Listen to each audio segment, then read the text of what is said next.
ng kasong pulis na namaril sa isang eskwelahan sa Lingayen, Pangasinan at labis daw ang pagsisisi ng pulis na ito. Para sa karagdagang detalye may live report si Haji Rieta. Haji?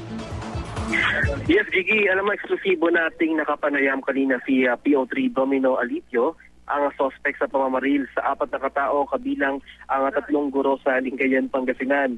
Na-impress siya kanina kasamang driver nitong si Oliver Gananin sa Provincial Prosecutor's Office ng Lingayen RTC para sa kasong 4 counts of murder at 3 counts of frustrated murder. Umabot na raw kasi ng ilang taon ang pautang niya sa mahigit 30 empleyado ng nasabing eskwelahan, pero halos wala raw nakakarating sa kanyang bayad.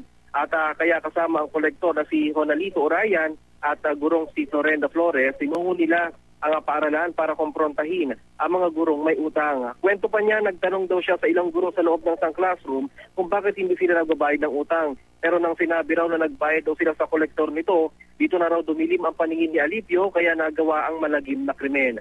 Aminado raw siya sa kanyang ginawa kaya naman labis ang kanyang pagsisisi ngayon. Humihingi naman siya ng tawad sa mga pamilya ng naiwan na nabaril niya, ganoon na rin sa buong PNP o Philippine National Police dahil nasa kahiyang kanyang ginawa. Sana daw ay maintindihan siya dahil nagawa lang daw niya ito dahil sa galit at sama ng loob sa mga nanloko man sa kanyang mga pinautang niya.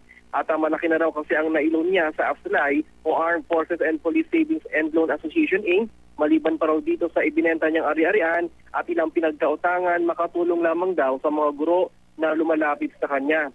At pagbalik nga sa Lingayen Police Gigi kanina ay emosyonal namang nagharap sina Alipio at kapatid ng kanyang kolektor na si Gemma Orayan. Ayon kay Gemma, binaril na lang sana sa paa ang kapatid niya at nabuhay pa at hindi yung tila niratrat ng bala ng baril.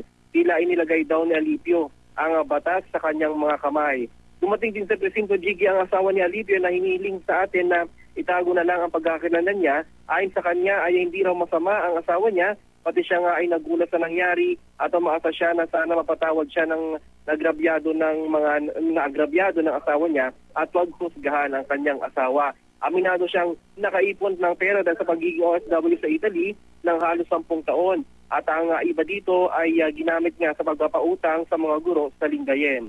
Kanina na ibalik na nga sa kulungan si Alipio at driver nitong si Ganinan at bukas, araw ng Huwebes Gigi, ay bubuksan ang Pangasinan National High School pero wala raw munang mga estudyante ang papapasukin dito at magsasagawa nga ng stress debriefing. Gigi?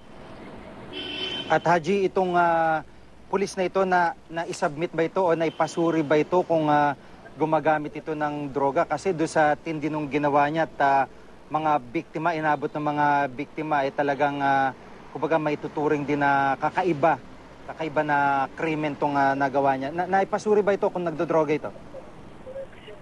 Gigi, ang pagkakasabi sa atin ng mga otoridad sa Pangasinan na PPO ay idadaan siya sa drug test at maging na rin sa psychology test. Gigi.